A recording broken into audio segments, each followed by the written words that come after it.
looking right that just won't wait. My spurs are turning and my hat's on tight. If I hang on, girl, we'll be dancing tonight.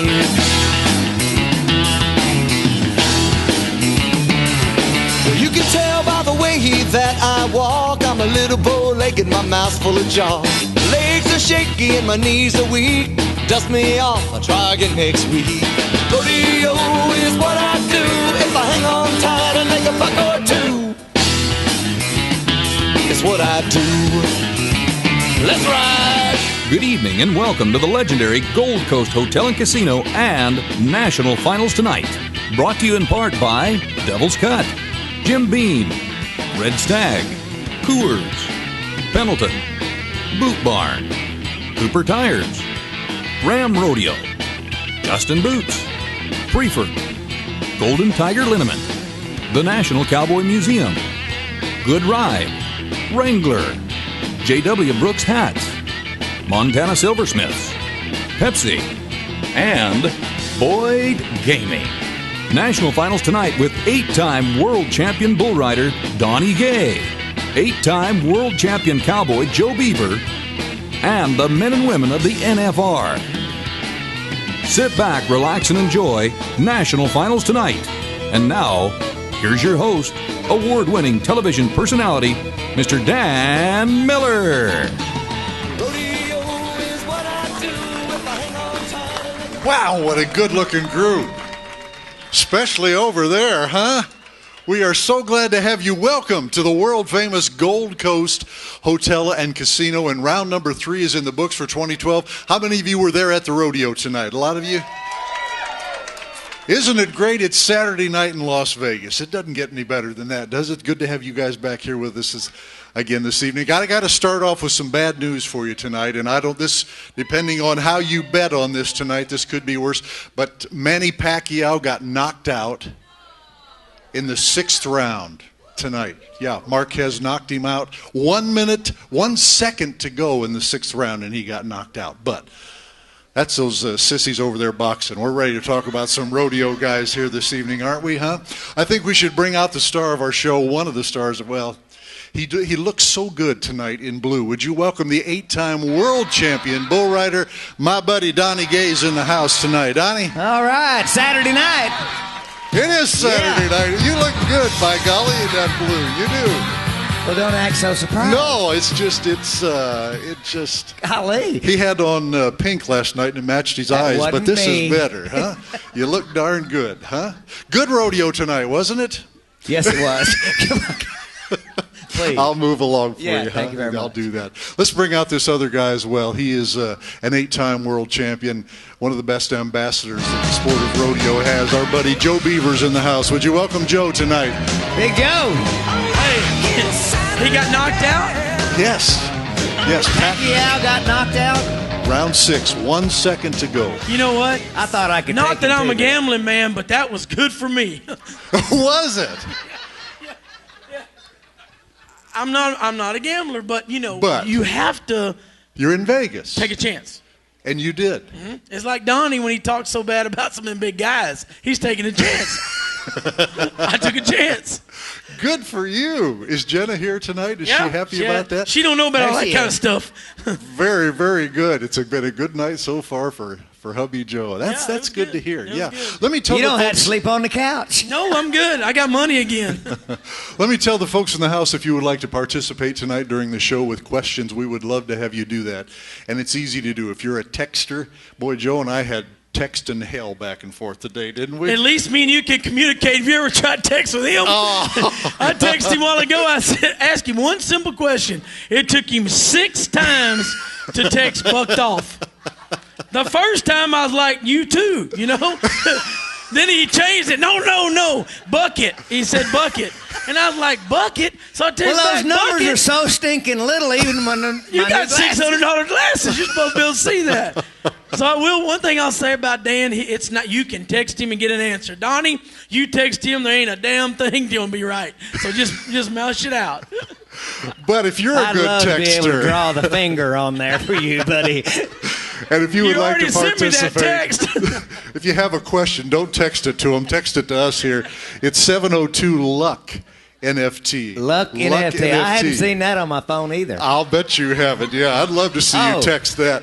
Yeah, the other number is 582-5638. The area code is 702. Participate with us. Send up some questions. We already have one up here that's come up here this evening. We do want to tell you as well that we are going out on YouTube this year. But at the end of the show, when we say goodbye to all the television people and the YouTube stuff, we have fabulous prizes to give away. And I know a lot of you have entered for those, and including this George Strait signed guitar back here. So once we say goodbye at the end of the show, you stick around and be a part of the prizes that we're going to give away for you this evening. Let's just go ahead, and this is an easy question that somebody has sent in a text to us. It said, why did they move the NFR to a week later than in the past? Gentlemen?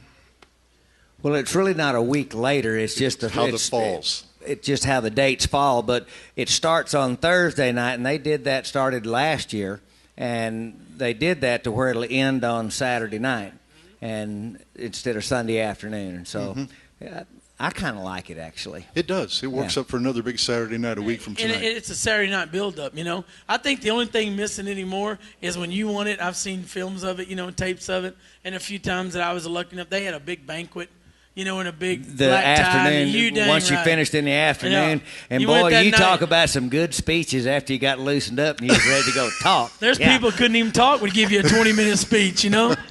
But we thought it was really entertaining and the food was good. So that's the answer to the first question we have here this evening. If you were at the rodeo tonight, you probably didn't see the telecast. And I'm glad to see our friends back from Wyoming tonight. Gosh, there's a whole table of them. Look at their signs. Isn't that good? Anybody else from Wyoming out there? Because I got to tell you, it's snowing back home this evening. Pretty well lit. They got problems. It's like I told Flint Rasmus on his show today. Donnie said this last year, and I got thinking about it. Why would anybody live where when you leave somewhere this nice, you fly home, you have to take 30 minutes to scrape all the snow and ice off your car. It takes an hour to drive 18 miles, and you get to sit in the house with the wind blowing. You must love Wyoming. That's why, right there. You cuddle up by the fire, and it's a wonderful thing up there, yeah. As close as I get to Wyoming, except for July the 4th for the Cody Stampede this coming year, I call you on the phone. You're coming up. You're coming up this year for that. Yes, you know, I get a kick out of here in Las Vegas. Yeah. It's supposed to get down to 35 or something, and the local news people are going nuts. Have you heard them talking about being ready to wrap your pipes and all that? At 35 at home, it's still, you know, a thong and halter top in Wyoming. We know that's a balmy day for us up there, yeah. And I'd pay to see it. Anyway, if you were at the rodeo tonight, what color is yours? If we could find that pilot, we could see some pictures like that. What color is his song? Yeah. Oh. If you put that on backwards, it's going to be tough. No, I'm blessed. If you were at the rodeo, you missed these guys it's Saturday, live. I told y'all. Live on GAC tonight, and they are the best in the business. They just make the rodeo for us on television. Donnie and I have been doing that for 27 years together. These guys are doing it live on GAC. So round 3 is in the books. It was a good performance. Let's talk about the winners. All right, bareback riding. Will Lowe, Texas Cowboy, multiple world titles already in the bank for this guy. Comanchero, I believe that's a Cotton Rosser, Flying U Bucking Horse. Just a great bareback ride. This guy's been riding really this good all week long, but you watch the power and the way the guys have to win in the bareback riding. Even when it's good, to me, it's bad. He is getting the sap jerked out of him every single jump, but just rolls on. Looks strong. And the steer wrestling, Wade Sumner, he came in here with a chance to win a world championship first 2 rounds. Terrible. Tonight, the difference is this guy is really strong, and he gets a good head catch tonight. In other words, when he catches this steer's head, by the time his left foot hits the ground, his knees bent. He's got the left horn pushing down. He's already getting this steer ready to throw. Watch this. See when he hits, left leg bent, right leg a little straighter, got the nose hooked. This steer really kicks. Strong guy, great run. He wins the go-around 3.6. In the team roping, we had a horse change tonight. Eric Rogers, he rode this horse at the Indian National Finals. Well, that's what Donnie we saw. and I watched him ride him, and Jake Longbreak owns him. First 2 rounds, his horse was really tight. In other words, hard to get a throw on. Tonight, watch how easy this gray horse is running. When he throws, see, he never ducks or drops. He just gets on his butt and widens out. Corey Kuntz, the old veteran he is, says, hey, I like that every day. 2 feet, when you're under 4 flat people, that's a hats-off run here. I don't care who you are. I guarantee you that was outstanding. Saddle bronc riding, we had a split. And guess what? Going to the same town, the Wright brothers, Jake and Jesse, are going to win first in the bronc riding. Now, 2 different kind of ride. Look at the spurring style. This is why they call it the classic event of rodeo. Extend the legs, set the feet, every jump. This is absolutely picture perfect. Now, if the judges are ever going to mark a 23, 24-point spur ride, half the points for the Cowboy, other half for the horse, he got all of those. He got every one you could get. Totally different kind of ride right here. Let her rip. Frontier Rodeo bucking horse. Got to brag on him. This is a great bronc ride. That horse is fast. Most guys can't keep up with him. Jesse just rode him like he owned him. The thing I liked is what you always say, the judges, they made each ride was different, but it was good. Both rides were good. You know, the horse carried him a little bit and just the other way, but that's the way it's supposed to happen. But you look, these guys, they can ride bucking horses. We bought that horse right there, Frontier Rodeo, out from a high school rodeo string. How would you like your kid getting on him for a ribbon? My man showed up tonight, Cody Old. He's in the house again. Last couple nights had a kind of rut rose. Horse wasn't really working like he should have. He didn't feel very good. He said last night, B, I feel real lazy. I said, well, you better step it up because lazy don't win here. The difference tonight, he held his slack longer in the stirrup, turned the calf around, didn't let him fall. Last night, he fell, cost him winning the go-around. Tonight, he stays in the stirrup. He pulls on their head. That's called pulling their head around, sets his go up. Pearl, his mare, works a lot better. He's 7.1. Look out the rest of the week. And how about our buddy Byron? Has he had a heart attack yet? He hadn't had one yet, but I expect it any minute. Let's have a latte. Yeah. Let's have a latte right here. Yeah. How about Mary Walker? She is wearing them out. 3 rounds in a row. Great story. I got a text tonight from a client of mine in Brazil, said find out how much for that horse. Oh, boy. Byron Walker. Mary probably doesn't want to sell him, but you know Mary what? said Byron goes with the horse. Byron, he's trying to price him, and she said, don't you price that. Well, you be the agent then. It. All right. Well, you know, you can't say enough about her. Just keep going. She's going to come that on. Horse won Cheyenne, Donnie. She's going to come on the show. In the big arena. Look here. Wins it like that. She'll be here tomorrow night. She's going to come on the show. If she doesn't have to go get another buckle, go to the bull riding. Hey, we got us a race. Cody Teal came in number 1. JW took over number 1 last night. Guess what? Turn the crank. Texas rookie kid Cody Teal making a bull ride. 88 points, wins first place. That's what you like to see, JW. He bucks down. Now, he's got a bull up on him. It was time to do it, wasn't it? He didn't take the re-ride last night. 60 points was all he was. And I told him, I said, you know, for being so young, that was a very smart play because, you know, the average has been 1 on 6 or 6 bulls the last 2 years. What did you say last year right here? We talked about it. If you got a score, you got a chance. But if you buck off, you don't, you're bull down. He's not a bull down. That's right. You know, the bull riding is shaping up. We've got 6 first-timers here in the bull riding, but you know what? These guys, they don't really act and ride like first-timers. I mean, I can remember being so stinking nervous. You know, nothing seemed like was going to work out. But these guys, they got it on their minds. We talked about till now on this show, and you and I did before it started about the roping. New regime coming in. New regime of bull riders, and we need them. We need the young guys to take over because me and him can't do it no more. We'd be out there.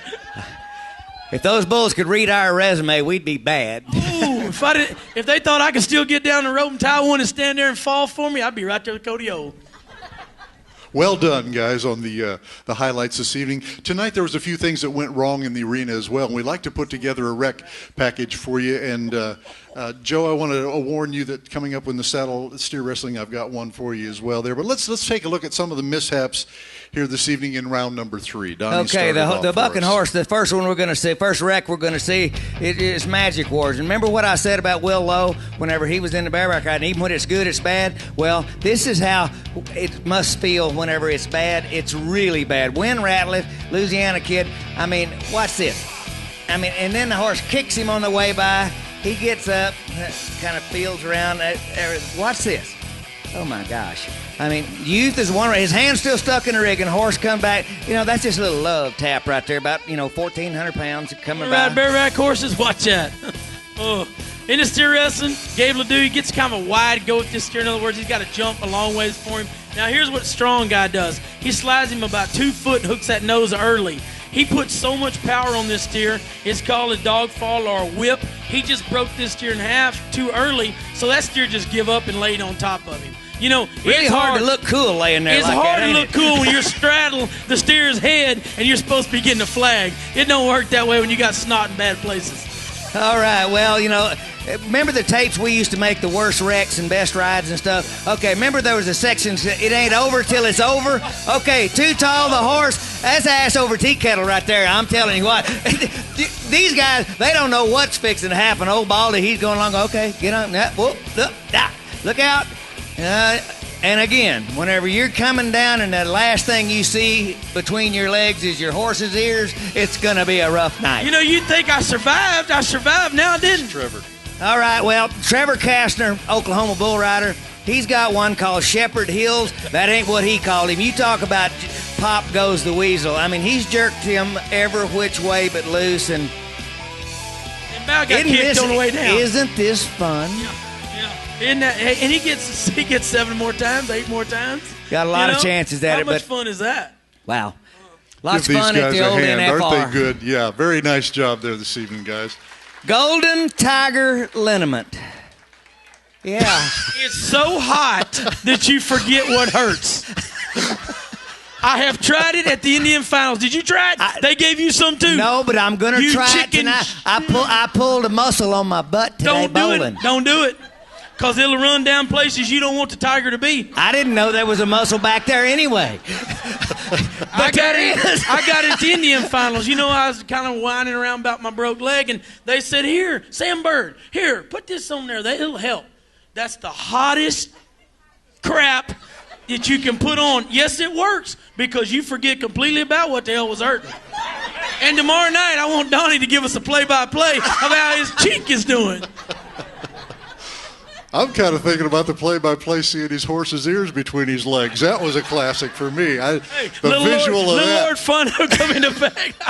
Yeah, I'm sorry about. Yeah, let's move on here. I see a pair of boots under the door back there, and he is just itching to get out here with us. And I have tried to get this guy out here for a few years, and I'm so glad. Tonight, Joe, in one of our many texts back and forth today, he said, "Who'd you like to come out?" I said, "Let's get Justin to come out here." If he doesn't win the round, and boy, he was within a whisker of it. But he is here this evening, 7th time to the National Finals Rodeo, tie-down roper extraordinaire. Justin Moss is here in the house tonight. Justin. Finally shut up.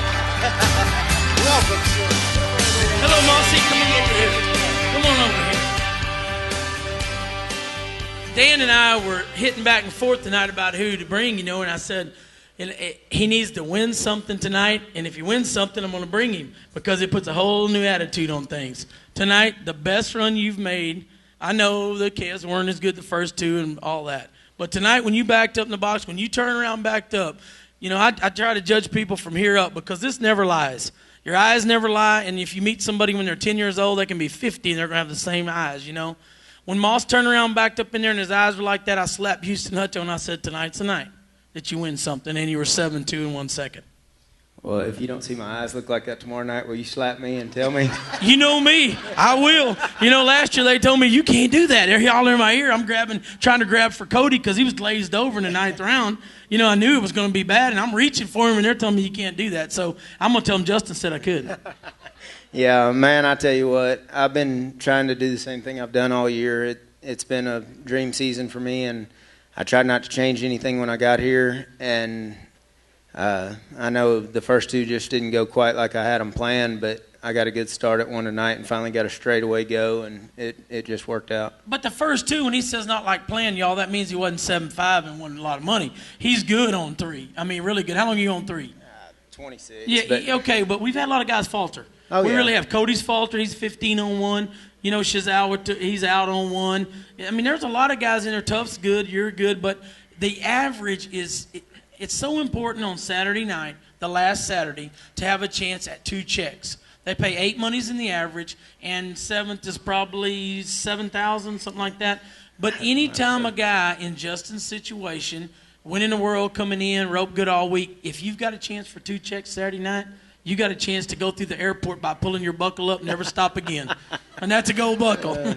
Yeah, I mean, this is, like I said. Got to be careful doing that, you know, because you can get put in jail, you know, because they think you're showing them your crotch or something, you know.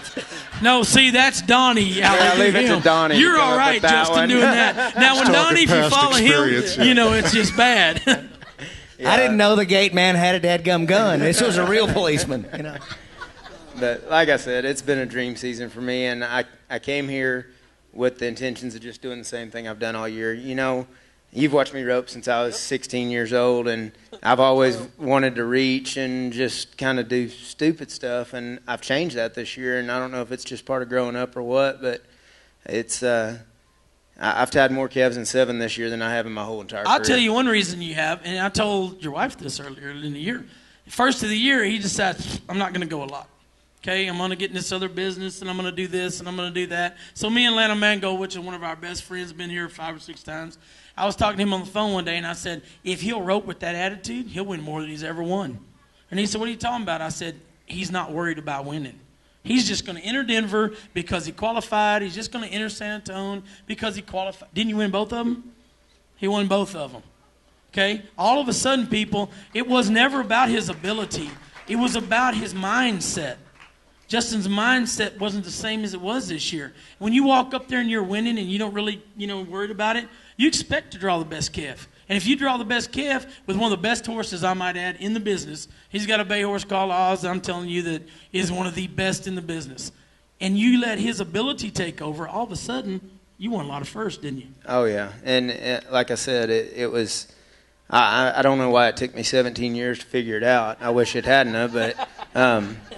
It's okay. Some are just slow. And, I've had good horses before. This may be the most solid horse I've ever had. I had some great horses.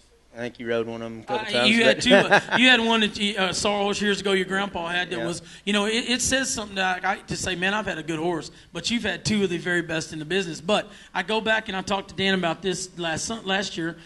When a guy gets on a roll, people, you don't understand about the draw. You can make the best run you can make, and if you don't draw good, you're not going to win. This year, they started giving him good calves, because I had this question, Facebook and all that, a couple of weeks ago. Well, how come he's had such a better year? Is he luckier? Is he draw good? No. You've had more opportunities to win, and you've capitalized on them. And that gives you a chance for a gold buckle after tonight. Yeah, and, it's been split. I pulled up short rounds different places this year, and there was times when I called my calf. I knew which one I was going to run. I mean, I didn't actually know, but I had a good feeling about which one I was going to run before I showed up at Dodge City. I told Houston on the way over there, hey, I'm running the calf such and such had in second round, and I'll be dang if he doesn't send me a text message about 30 minutes after we get there. You sorry sucker. That's the best thing in the world. That's the best feeling in the world. When you get to the rodeo and some of the guys know what you got before you do, if you get a message, you just go laughing. I got him. Because that means you got the best one on them, because everybody hates a guy that draws good. I mean, face it. They might act like they care about you, push your calf, and clap when you're open the whole time. They're saying, God damn, I hate that guy. And the reason they hate you is because you're winning and you're in the lead. Exactly. Every time somebody is winning and gets on a really good roll, and I've been guilty of it myself. Everybody's going, well, man, he's just drawing better than the rest of us. How many times have we ever heard anybody say, how many times have we ever heard anybody say when somebody gets on one of those rolls, man, he's drawing like crap, but he's just beating us? It never happens. You never hear that because nobody wants to admit that. It's like a fight. It's like Pacquiao night. I guarantee he's not going to say, man, he just had landed a good punch. They're going to do the interview, and he's going to say, hey, it was a lucky punch. He wore me down. But it's the same thing with you. But you've got yourself in a situation you've never been in. You come in the lead. The thing I liked about it is it's easy to get a lead. And, Donnie, 100 people after the 4th of July have a great June, July, bam, they're in the lead. And then guess what? By about the time October rolls around, they done had their butt kicked enough they're not in the lead. But if you could continue your winning and stay in the lead when you get to Vegas, that means you've got it figured out. It might have took 17 years, but you've got it figured out. And you got a lot more left than you think you've got. Yeah, and, like I said, I don't know why it took so long, but it started last September, and I got my rear end kicked last year, and I felt disgusted. I felt disappointed, and I thought I was done. I mean, there's no way around it. I really did. I felt in my mind that I was done. I don't think I felt it in my heart. But what did I say a while ago? Different mindset this year? Yeah. Well, and I did. I thought, you know, I'm going to figure out other things to do. I got to figure out something. I got a wife and kid and going to raise a family, and I got to figure out something to do that's going to be a substantial business that's going to be a check every week, you know, and if you'll just listen to Paige, you'll win, because she hates to lose as bad as I do, and that's Donnie's about the only other guy I know that hates to lose that much. Oh, I'm telling you, and it is, as much as it drives me crazy sometimes, you're dead on, and she's the motivation that keeps me rolling. And man, when we pulled out of San Antonio this year, and I looked over at her and I said, well, I guess we're rodeoing again. She said, you damn right we're rodeoing. Yeah, I get a text from him, Donnie. Don't let her talk to my wife.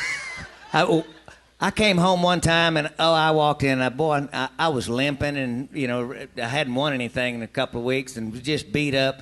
I laid down on a couch that I'd paid for. It was brand new. I laid down. They had just come out with the remotes for the television. I get all stretched out, and I'm just fixing to click that TV on, and she said, what are you doing? And I said, well, I'm just going to have to take it easy for a day. She said, you can't win anything laying on your butt here. You better hit the trail. I got some clean clothes already in the truck. Hey, I talked to him right after San Antonio, and I said, okay, here's the difference. Most guys think after you win Denver and San Antonio, man, I can just back off now and make the finals. I said, do not do that. This is your, did I not tell you that? I said, this is your chance. I was driving to Houston to the rodeo, and you called me that day, and I remember that conversation vividly, and it was never a thought. After San Antonio, I thought, you know what, this might be my one chance. I've been wanting this opportunity my whole entire life since I started roping calves, and this is my one chance. And we busted our rear this year, and she knows. We tried really hard. Let's take a look at his work tonight. Turned it Let's around. take Justin to see what you're doing tonight. Was the third best run of the week right here. The difference is, you watch this. See how aggressive he is with his rope, but he makes that move getting off. Right here is where he turned it up. I've said the last two nights, the guys that are winning are the guys that are roping the neck sharp and tight and flanking and tying. And when you rope this and watch the figure eight, people see how tight it was. Wasn't that tight tonight, I'm just going to tell you. Okay? Now, when he flanks his calf, I've been bragging on Tough Cooper and 3-4 more Cody tonight. You've got to be strong with your left hand. He flanked that calf the minute he hit him. He put 2 wraps and a hui on him. When he stood up, he knew for sure he had money. But the run right there is offense. There's no defense in that run, and you don't get a gold buckle playing defense. That's the kid that I've seen rope.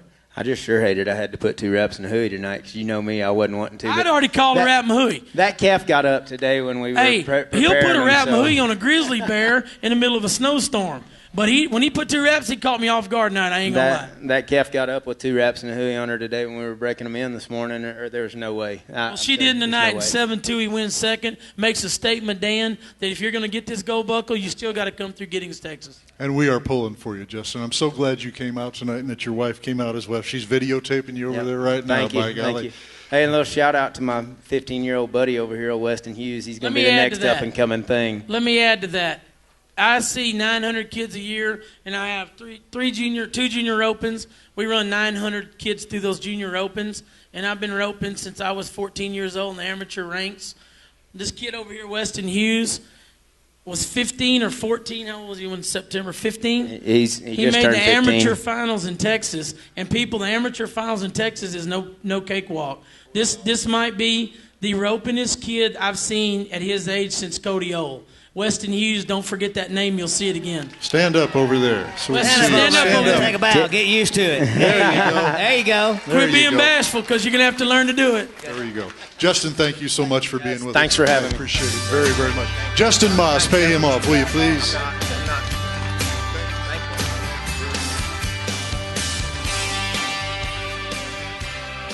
Outstanding.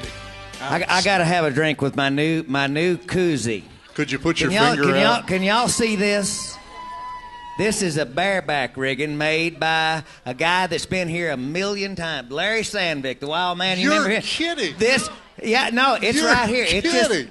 This is a real live bareback rigging. So, you New Yorkers, y'all can, play on the way home, drink till your heart's. And you can get one over at Cowboy Christmas at the Rodeo Historical Society booth. I'm not sure you can get that in it.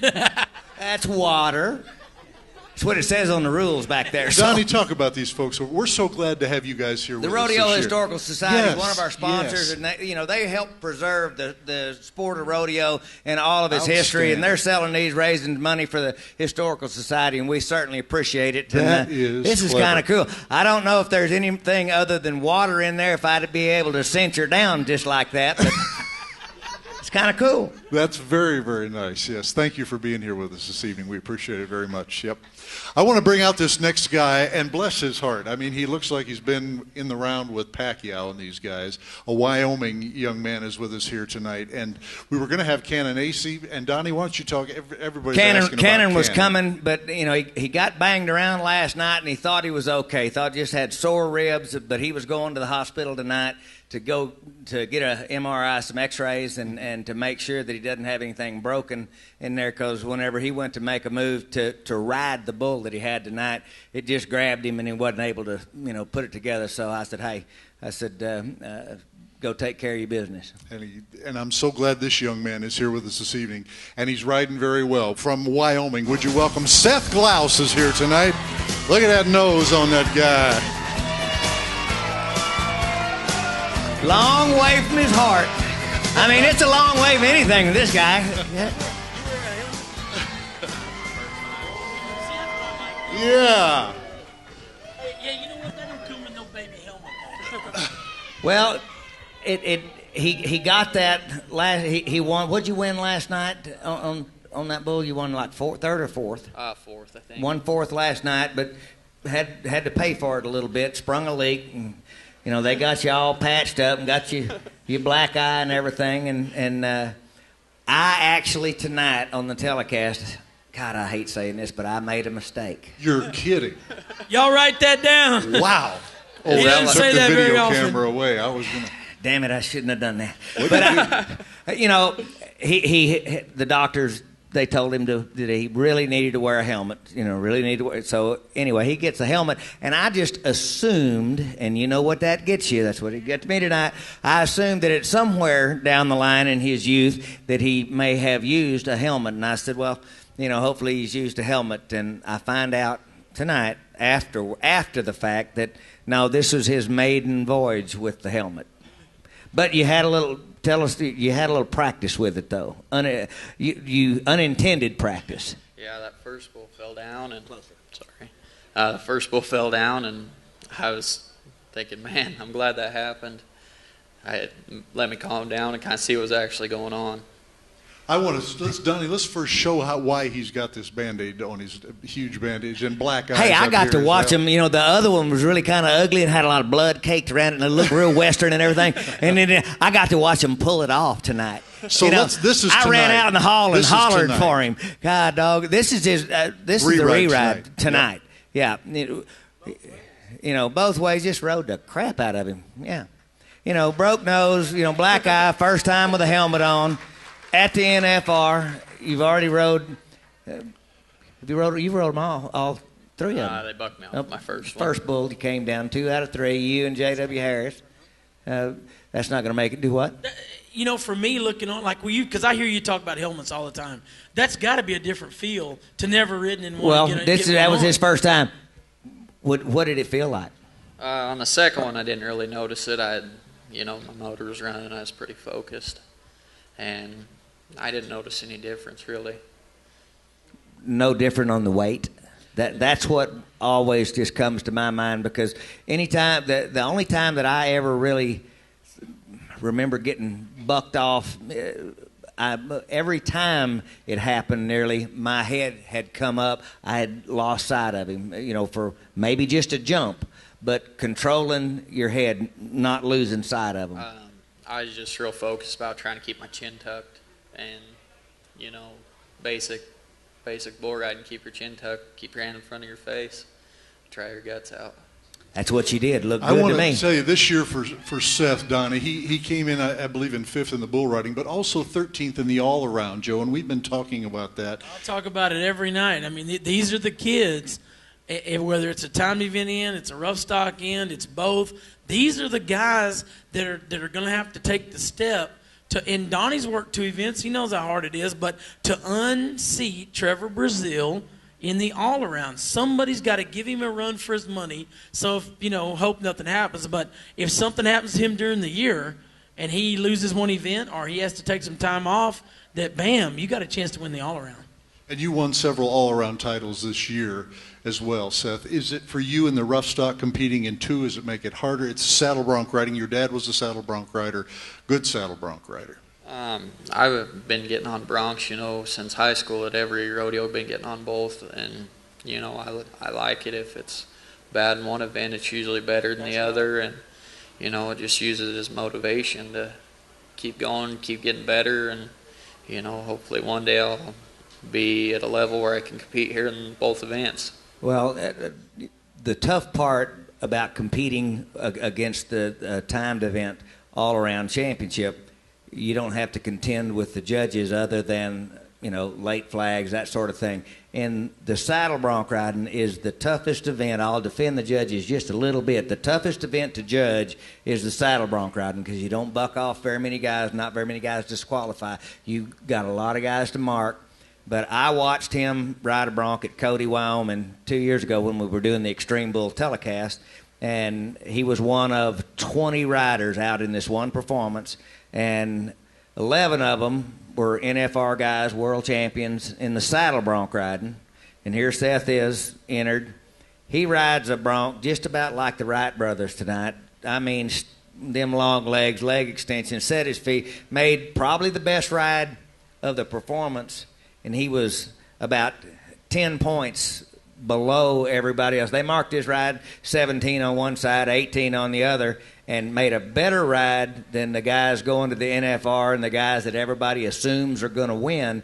And their rides were not marked less than 20 on each side. It's really hard to compete, to break in, because the judges, they go to all these rodeos, and at the big rodeos, same guys, they think you're a bull rider. They used to do the same thing to me in the bronc They got to get out riding. of the mindset. Yeah. And the only way to do it is to show them you can do it. It's human nature. So what they're doing is not necessarily wrong. You just have to keep riding broncs until they let you win. I mean, Let's take a look, Donnie. This is last night what happened to him here. This is why he's got the broken nose. And he'd already made the whistle. Remember the section that we said in our tapes. It ain't over till it's over.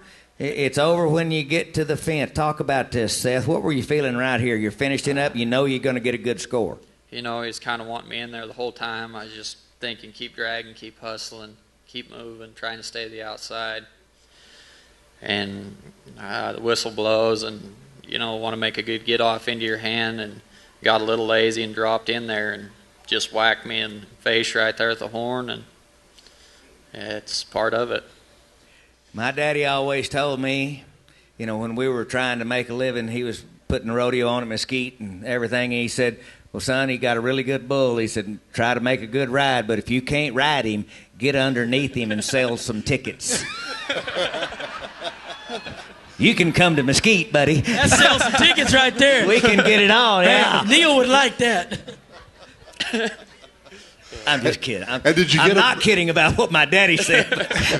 He broke your nose, Seth? Is that what happened? Yeah, it's broke, and they put some stitches in it. But you know how they set a broken nose, don't you? They get these two little sticks, popsicle sticks, and they run them up there, and they're doing this. And boy, and it's really fun if you're standing out in the hall watching them. The only time I ever broke my nose was at Mesquite, Texas. And Neil told me, thanks for the entertainment. Seth is from a little town in Wyoming, Farson, Wyoming. And boy, it's in the middle of, that's his dad right over there. Oh, boy. It is if you blink, you're done. You've been through there. So how many people were in your graduating class? We can sell him one of these koozies. There was 10 of us in my graduating 10 class. in his graduating class. His dad is over here. Introduce your dad over there. Is he here? My dad said we got him over here in the VIP section, I think. My dad, Tom, he's stand and wave at us. Stand up there, Tom. You do good work. All right. Sir. I got to tell you that Joe and I, we have seen cowboys come and go, good ones, bad ones, and otherwise. Not a nicer, friendlier, better cowboy than Seth Klaus. Thank you. He's a good one. Yeah. Thank you, guys. And Seth, we wish you well here. Thanks for coming out with the broken nose and hurting and the whole deal. I mean, he could have thought of a lot of other things to do than come out here and yap with us. Thanks, Yes. buddy. Thank Good you. young man, yes. Thank you, Seth. Don't touch me there. Dan's patting you. Thanks for coming. His own nose is going like that. That's good. That's all right. I'm hurting, Dad. Tiger Bomb, I'm going to fix you up, boy. I think we ought to give away a can of Tiger You know Bomb. what? Don't you? I think you ought to do it. You know, put it on and come back and tell us how it is. Or We can take a little break. Once Bob and Boyd get here, we'll just hold Donnie down and put on a can. No. of that. Hell, once they get here, I'll do it with you. Because I think it'll grow hair, too. Well, we'll see. If I want to, Donnie, we had this come. We had two different ones come up here. One was about the bullfighters, first of all. And it was asking about, yeah, there you go. Somebody texted this up. What kind of protection do the bullfighters wear, you know? And really, not much. Don't, your mind's racing. Don't. Be nice. Don't. You know what they say. Once you say it, you can't erase it.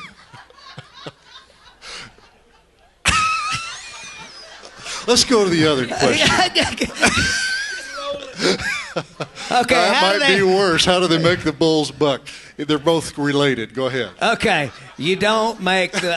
I have had this conversation 1,000 times. 1,000 times at least. You know, I mean, I had these people from the animal welfare. They came to Mesquite, and they came down and said, "You're making those animals buck against their will," and you know, they're just. And I'm going, lady. That's not so. I took her all around. I mean, I showed her the flanks, showed her how we worked the stock, and she said, "Let me see that flank."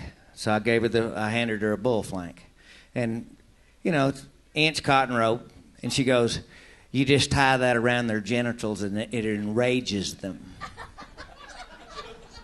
And I said, No, first you should let her try that. No, she said it just enrages them, and I said, "Ma'am, it doesn't interfere with their genitals at all." It's the And first she time goes- I've ever heard him she say goes- genitals. And I've One more heard the time. story If it comes up one more time, he's going to stumble on it. I'm telling you. Spell that, will you? Go ahead, finish your story. I mean, this is true. This actually happened to me. You know, and I just told her, I said, "Ma'am," I said, "that's not so. It doesn't touch them, doesn't harm them in any way." I mean, and she goes, "Yes, it does." And I said, "No, ma'am." I said, "Let me ask you a question."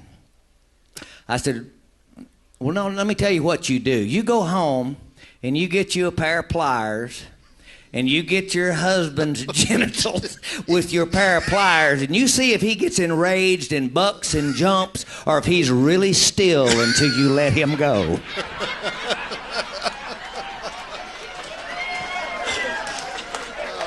It don't bother him, trust me. Hence, that's why he's not in Mesquite tonight. I think there needs to be in the Rodeo Historical Society, there needs to be a chapter on that. There's more to that story. No, there's not. The hot shot. Oh, I remember this. Yeah. Go ahead and tell this. I mean, Go ahead. the ladies made me mad by this time. I mean, and this is before I got older. When you really got mad. Yeah. And she said, "Well, that hot shot, you electrocute them." And I said, "Ma'am," I said, "they're run on C-cell batteries. Come on." You know, I said, "My daddy whooped me harder with a dadgum belt or a bridle than it, you know. Hot shot, it's not that big a deal." She said, "Yes, it is." You didn't. I said, "Lady," I said, "look here, I get this hot shot, and I reached and I put my hand over the end, and I didn't want to. A bull's hide's a lot thicker than the palm of your hand, trust me. Anyway, I buzzed the hot shot, and it sparked, went. I Did you tried buck? not to scream. I don't remember if I screamed, but I looked, and there's two little old red marks right in the palm of my hand. I said, "You know, that's not going to hurt a bull." And she goes, "Yes, it is." I said, "Ma'am, the interview's over. You can get out and go get in your matching Mercedes with your friend and all the donations that you get." Oh, I was ugly. And she's standing right in the doorway of the office, and I said, "You can go on and leave. This interview is over." And she goes, "Well, I never." I said, "Ma'am," and I stuck Did her you in the hot butt with shot that. her? I did. Right. I said, she jumped. I guarantee you it was 6 or 8 feet. I mean, she's holding her butt like that. And I said, that's how you move stubborn livestock.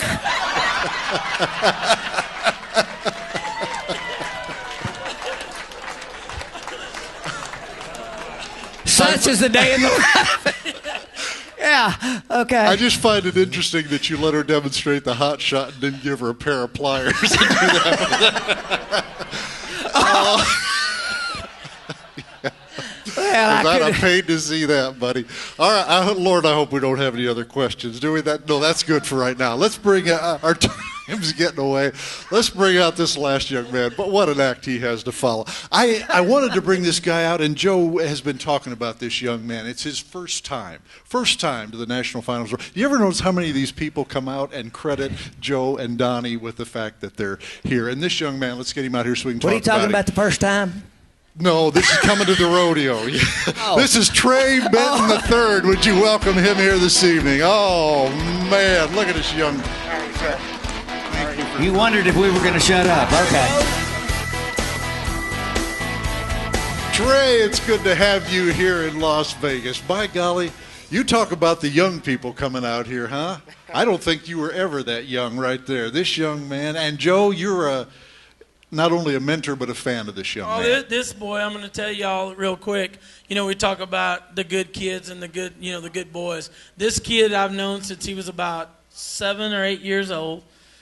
He roped with my dad once a week. This guy can rope. You know, I talk about the all-around deals and the kids that could win and challenge. I'm not going to say he's going to make the national finals roping tie down, but this kid, Jesse Cruz, the bronc rider, they could win $25,000, $30,000 a year roping calves. People don't even know Trey Benton ropes, and he roped with my dad every week for years. I don't know how long. And my dad was a different cat, and Donnie knew him, and I mean, he just real cut and dry. And when he told you he was a good kid, he meant it. And he told me one day, he said, Joe, that's a good kid. He said he could be a field line if he'll set his goals because he can ride bulls and he can rope, and don't you forget it. Now, that was good enough for me right there. And look at us now. Rookie right here, Rookie of the Year, bull rider, makes the national finals and going to school in Huntsville. And I think, Trey, we've got some photos here that I want to take a look at while Joe's talking. But this is with Joe's dad, and we've got a calf roping photo as well. Y'all, I promise you. And I don't know how old you are in this, when he was a freshman in high school, he wasn't this tall when he was a freshman. He's didn't weigh still not. 70 pounds, and he could tie a calf down in just as fast as anybody else. It was amazing. Hey, this kid had tons of has tons of talent with a rope. While they're working on pulling that up, I want to ask you about coming here to the first time to Las Vegas, and how is it this experience, the whole thing for you, Trey? Being the first time, being Rookie of the Year, I'm the only one. But my buddy Cody Till, this is his first NFR too. He was rookie last year, so we were kind of in the same position going into it. Both had the same mindset all year. He came in number 1 in the world. I came in third.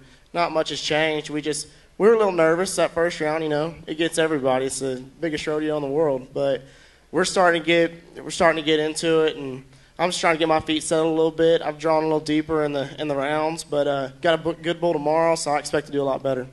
And matter of fact, the first round you come in here and cover your bull, and I think we've got that. Let's take a look at that.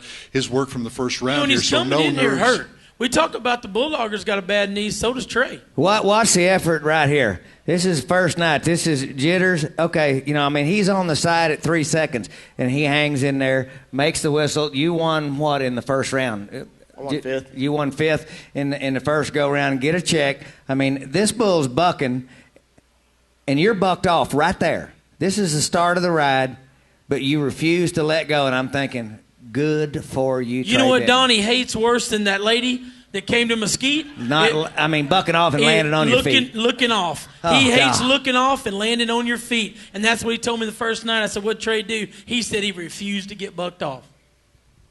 Outstanding on that. And give him a round of applause.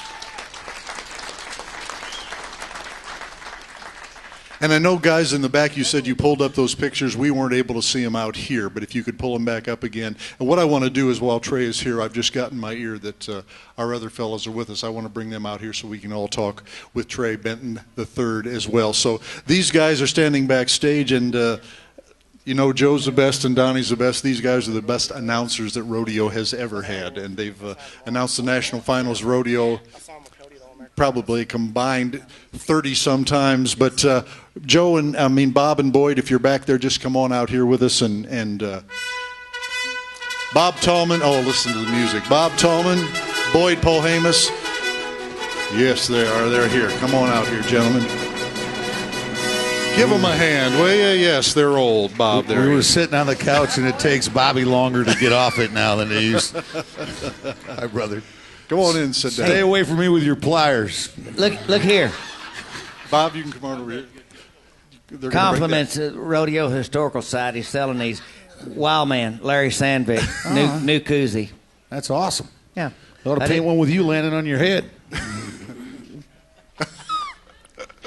He loves me. He really does. I do. You're gonna experience something here, Trey, that's a little bit out of the ordinary, but it's okay. They're all okay. Trust me. And what I want to tell Bob and Boyd when Trey's out here, and we were talking about it earlier, is about, gentlemen, this young group of men that are coming up here. These young men like this, Boyd. And I'm not putting a knock on anybody from the previous genre, but if there was anything we were missing in bull riding for a while, is guys that tried hard. And me and your younger brother tonight had this conversation too. You were seeing guys, and just when the replay with Trey right there, I'm telling you, 99 out of 100, 999 out of 1,000 check out of that ride. When he gets rocked off to the side of that bull, they check out.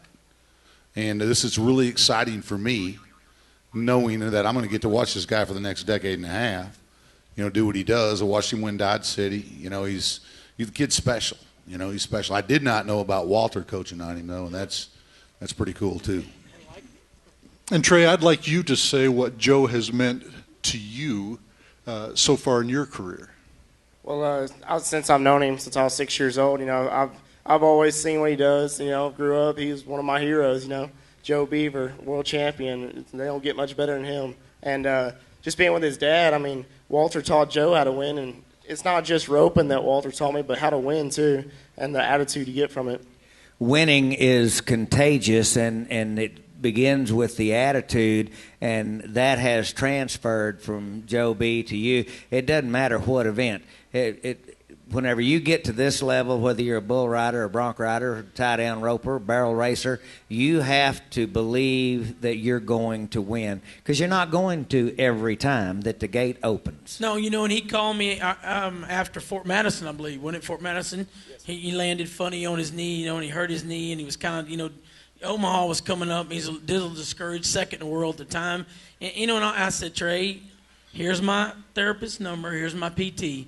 He's going to school in Huntsville, rodeo scholarship, of course. And I said, you've got to get in there and get healed up and get your confidence, because Donnie and I have talked about this since years ago, one of the first times I was ever hurt. I don't even know if he remembers we was talking about this, but I said, man, I'm hurt. I don't know if I can win. And he said, whoa, if you don't think you can, you can't. So I told Trey, I said, I called my PT, Dallas Williams, there in town. I said, Dallas, I got a good kid coming in. He's second in the world. He needs, he said, I got this. He called me back in 2 weeks and said, this kid's got unbelievable work ethic. He'll be fine. That's what winners do. Two things. When we were watching the video in the back and you said you were bucked off right there. Yeah. The only comment that I've learned from you in 40 years is, and Gary LeFew, power of positive thinking, so forth and so on. The only thing you didn't say was, that should prove that you ride bulls with your feet as much or more than you do with your hand. You just ride bulls. It don't matter whether you push, pull, cuss, or scream. You get the whistle enough times, you're going to get a check. And you either did it or you didn't. You can have a good excuse, but that's what they are. They're good excuses. And excuses don't cash checks. And that does. And that does. It does. Me and Cody, all year, we've lived by, it don't matter what the bull does. Hell, he can be a 23-point bull. He can be an 18-point bull. But every rodeo you go to, they're going to pay you. You ride your bull, they'll pay you. So what we've lived by this year was just getting the whistle. No matter, don't matter how you did it. No matter if you're 73 or 93. You're just getting the whistle, getting paid. How many bulls did you get on this year? I think I got on 95. and in the PRCA, but I was with the CBR too, so I've been on probably 130 bulls this year. How old are you? 21. Yeah, you talk to me when you're 35 because you'll remember every one of them. And that's the truth too.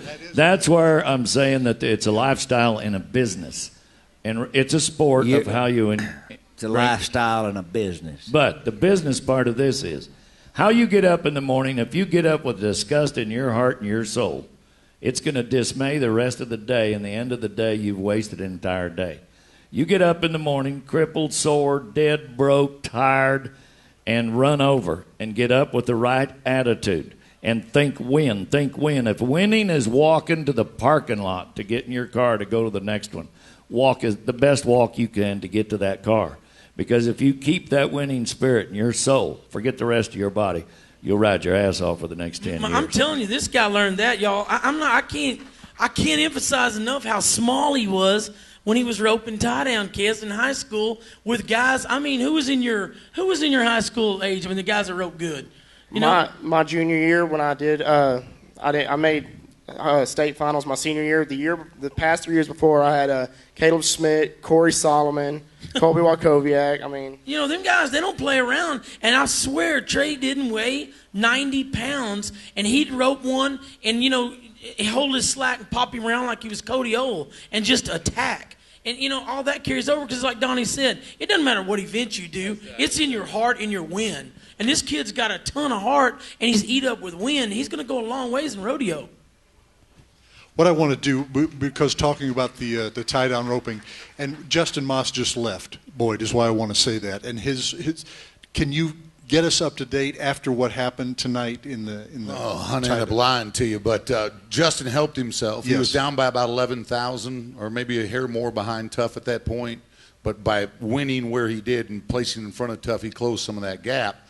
Tough's sitting pretty in the average, and I know it's early with a lot of rounds left to go, but that's still you still have to know that somewhere at the end of this week, somebody out of that 15 is going to get a check for $47,000. That's a big deal, and that makes up a lot of ground. Now, if somebody's thinking too much about that $47,000 right now, they're not going to get it. And they're not thinking about it. But we'd be fools if we didn't consider it. And I hate to have to remind you how I schooled you last year, but bring it out. I understand. I'm just telling you that right now all those stats don't mean crap. No, but my question was, Donnie, because and I wish you'd have heard Justin talking and Trey did hear him say he was telling Joe that at the end of last year he thought he was done. He did, and I interviewed him when he won Dodge City, and I said, why? Why now? You're 37 years old. Look at the year. He said, I took all the pressure off myself. He said, mindset. Yeah. Different mindset, different results. And he just went. He didn't go out there to win a gold. Buckley went out there to win first everywhere he went. And then all of a sudden, if you keep winning first, everything else takes care of itself. And let them averages that's frosting on your cake. And just like you watched him tonight, I mean, Justin's going to be in the hunt for this thing at the end of the week. He's going to be in the hunt for it. To back, I'm going to hate to do this, but I'm going to back Donnie up on this. The first year I won the World Championship and I won a gold buckle, I came from South Texas where there are no averages. And I was broke and I was po and I had to win every time, so I roped for first. The first year I won a championship, I placed in 2 averages at 100 rodeos and I placed in the average here. But I won 39 first. They'll make a difference. That makes all the difference, and what that does is that builds that mindset to a point to where then whenever they talk about the reason that they say this is the house that Joe built, well, that's the reason is because once he got going and he won those 39 first and he got a world championship and he didn't win it, and then he begun to turn it into more of a business and he got more killer instinct. And you know what? It's like he says, those guys are going to hate your guts when you're winning. But numbers don't lie. Let's ask a question here. Yes, they do. Wait a second. Ask Obama. Well, who won the bareback? Hey, you landed on your head too many times, short stuff. You hit yourself with a hot shot when no one's looking. Hey, listen. No swearing. Don't swear in here. Hey, answer the question. What was Who that? won the bareback riding last year? Casey. Who won the average in the bareback ride? Casey. Who won the world last year in the steer wrestling? What's your point? Luke Branquino, who won the average in the steer wrestling? What's your point? Who won the world in the team rope? And Turtle Powell and Jed Johnson. Who won the average in the team rope? They did all of that because of the first go-round, second go-round, third Turtle go-round, fourth Jed go-round. won one round and split a round a year ago, and they won the world. Whenever you're sticking your hand in the rope or you're backing up, running at a barrier, you're not worried about all those numbers. You're worried about winning. I'm not saying that you're not, but for you to sit there and say the average doesn't count, I didn't say the average doesn't count. The average counts, but if you keep winning first, you're going to win the damn thing. Yes, you are. But how many people won first in every round other than Casey Field, who won 6? So listen, the bottom line is this. He says to me, where does Justin Moss sit? I said, he helped himself tonight. He shrunk that gap of 11 to 16,000. 1 second. Right. But I said, tough is winning the average. He's going to be tough in it. And all of a sudden, you act like there ain't no $47,000. Hold on. Trey wants to say something. Jump in there, big guy. Okay, I'm not on either side, but Get in there. Me and Cody. I see how big he is, too. Me and Cody went all year. You asked Cody how many rodeos he won. He won San Antonio. How many times did he go 90? Twice. Okay. He rode 65% of his bulls. I was 90 18 times, and I think won 13 rodeos. I'm winning, but he was in the average all year. I'm third and he's first. Consistency, brother. Hey, that boy's going to talk good about you now. Guys, what I want to do, Look at Donnie's eyes. They're blinking really fast. Look at the standings. Bull Rider's thinking right there is when his eyes go to blinking. Bull Rider's fixing to stop thinking and talking. You're going to have spark. Bob, what's the last word tonight? Bob, go ahead. He wants to talk about this young crew. Can you tell the show is scripted? Go ahead, Bob. Well, It's Saturday night. What can I tell you? Being the oldest guy on the stage. By a lot. And thanks, Dan. I'm just teasing. Go ahead. I'm putting sandpaper in your toilet paper, buddy. Grease your butt. Today, with the world of gadgets that we have, and 22 years old, 21, 20, 18, those kids, the gadgetry that we have available to us in the marketplace today, I'm talking about iPhones, Androids, laptops, talking about smartphones and dumb people. Yes, I know. His smartphone, the button on it don't work, so he's dumber this week than he was last week. Punched it too many times. Here's the deal. Here's the deal with these kids, saying. and you need to think about this. My 5-year-old grandkids can run my iPhone equally as good as I can, and they can do it with 1 or 2 thumbs. Now, I want you to think about the generation that he comes out of. At twice plus his age, you did not have anything in them old, remember them $1,000 Cadillac cars we all used to buy? And if you left it someplace in an airport and somebody stole it, we really had to put quarters in the phone hanging on the wall. Yeah. Yes, sir. Okay? Here's what they do that's different in the year 2012 than they did in 2005, 2000, and 1995.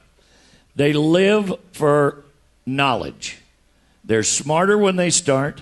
They're more aggressive because today they've got a multitude. When Donnie won his 8th world title, there was a few hundred kids that wanted to be Donnie Gay.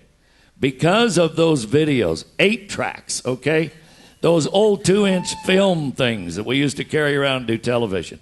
They've all been changed, and through technology, they now, like YouTube, they can, while they're driving, think about, what was that bull? They can Google up. You couldn't giggle a bull 15 years ago. These kids, Corey Solomon, we talked about it last night right here. Him and Tuff and Shane Hanchy. They live by what they want to be, and they reinforce it in their mind, through their eyes, constantly. Bring it up. Watch it again. What did he do? Did he miss his slack? Did he not? How was he? One guy 9, the other guy was 7-1.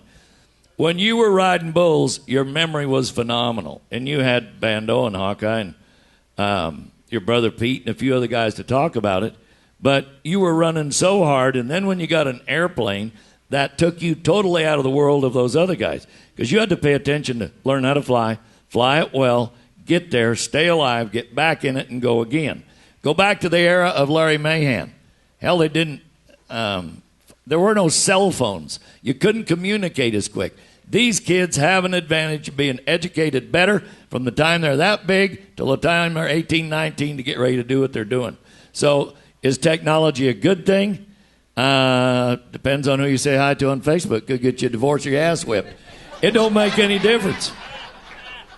And you got to think about it. If they take the positive of that morning shot, and they're positive when they get up or the last thing that they studied the night before, and they're getting in driving, walking, or thumbing a ride, they have got communication capabilities today that make them smarter and better, and they will continue to get better.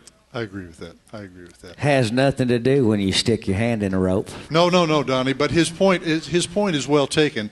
I take it from the standpoint of the distractions. But the one thing I will tell you about Donnie, and I suspect Joe's the same way. If you sit down with Donnie, and you alluded to it, Bob, if you say, "What did you have in the third round in Red Lodge in 1978?" He'll tell you. He will tell you. I mean, it's remarkable to me. You might have to skip a few years there for me. But for Joe, yeah, there's a spot there where it's going. But Donnie has that ability. And it still amazes me that he can do that. But I agree with that, Donnie. You know what, though, on the backside of that, Dan, I'm going to tell you something. On the timed event end, the backside of that's the worst thing that's happened to people. You pick the phone up and you call, what did your calf do? Yeah. Last week at so-and-so. And then he says, he run hard and he did this, and then I'd break the barrier, and I'd come out there bitching to my wife, well, so-and-so said that calf run last week. You know what she finally told me? How in the world did you win before cell phones? I said, well, I'd look at my calf and make my decision. She said, might ought to try it again. Yeah, I won as much money on bulls that weren't supposed to buck. When they call and they look at pro bull stats and all that, I have a problem with marking those bulls when they buck somebody off, and they mark, when you buck somebody off in 1.2 seconds and you decide he's a 23-point bull. That's stupid. It's a great guess. What I say was, well, that bull was fixing the buck if the guy could have rode him far enough to see him. Well, you can't prejudge rodeo. I mean, you can be the 8-time world champion or no-time world champion, but that's why they play the game. Every performance, you got to get on and do it. And no smartphone helps you do that once you slide up, because he's supposed to go to the left, but you know what? He can look left and go right, and you better have reacted. You better not think, now what's his phone number? Yeah. Shit. The other thing though too is, like, when you look at quarterbacks, why is Tom Brady and Drew Brees or Aaron Rodgers, why are they just a little bit better than everybody Because they else? changed the rules on the defense. Can't hit anybody anymore. Well, that's part of it. I agree wholeheartedly with that. That's why the records are being broken. But still, I don't care if it was Walter Payton or Emmitt Smith.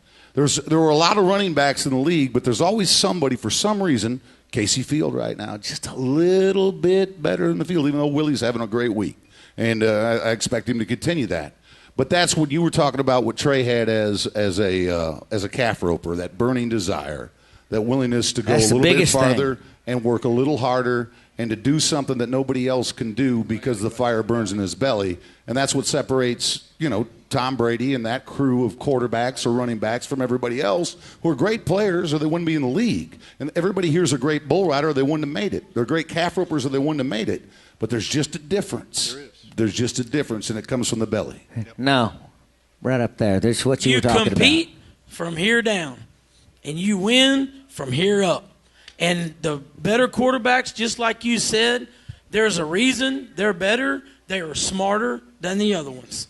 Well, you can be as good as you want from here down, Donnie Gay, and if you're not smart from here up, you'll never hear the whistle, will you? Well, there's a lot of different things, and the other thing is longevity in our business, especially pro football. I mean, whenever you begin to think, no matter if they've changed the rules or not, Aaron Rodgers, Drew Brees, Tom Brady, those guys are good. There's no question. But let them last 10 years. Once you get, there's a lot of people here that think that they're rodeo fans.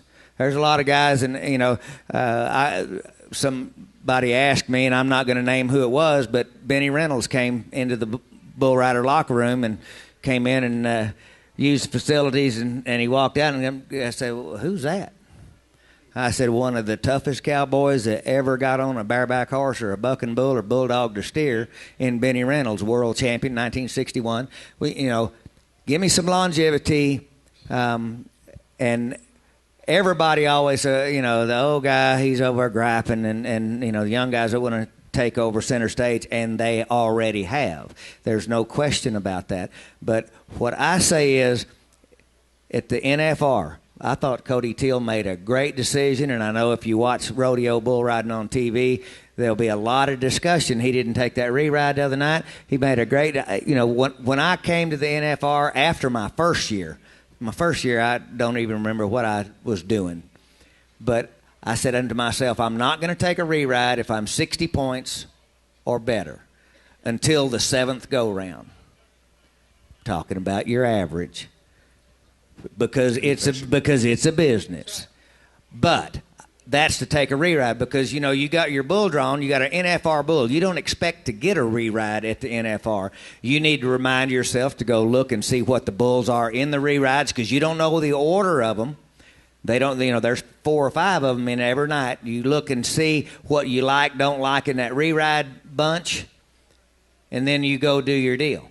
And I tell you what, I think he's got a bull road. Now he's a bull up in your average on your stat world, which doesn't really mean a hell of a lot at this point. You're talking about it. But I'm talking about it. Yeah, I'm a TV guy. Must be making news someplace in America.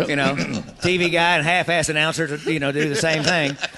So that's the whole point of the story. Trey, I'm sorry you had to come on Saturday night. Aren't you glad you're here tonight, Trey? But the longevity thing. We're going to give some presents away. We've got some prizes to give away. And don't forget, we forgot last night that the Buck and Ball is upstairs on Saturday night with Gary LeFew from Boyd Gaming. Do not leave here and go anyplace except up that escalator. George Strait's acing the whole band. They'll be firing up. Would you give these guys a hand? I love this show, and I love it because of these guys. Thanks for coming out, Thanks, buddy. Very much. Cody, you can stay right there. Troy, boy, he's got a great bull tomorrow night, Trey, too. stay right there, yeah. What I want to do is say goodbye to the folks that are on YouTube and watching us that way. We're going to say goodbye to them. Everybody stay here. We'll give away these presents right now. But goodbye to those folks out in TV land. So thank you for watching. You guys stay here. Let's ride! Thank you for watching and attending the show. We hope you enjoyed the presentation of National Finals tonight at the Gold Coast, where all the Cowboys go after the rodeo. We look forward to seeing you again tomorrow, same time, same place. This has been a presentation of Boyd Gaming. The fun isn't over yet. We invite you to head upstairs for Gary LeFew's legendary Buck and Ball. Live music from the Texas Jam Band featuring members of George Strait's Ace in the Hole Band and local favorite Scotty Alexander. Beer and drink specials, and best of all, no cover charge. We're gonna dance and party till the cows come home at the Buck and Ball. Rodeo is what I do. If I hang on tight, I'd make a buck or two. Is what I do. Is what I do. Is what I do.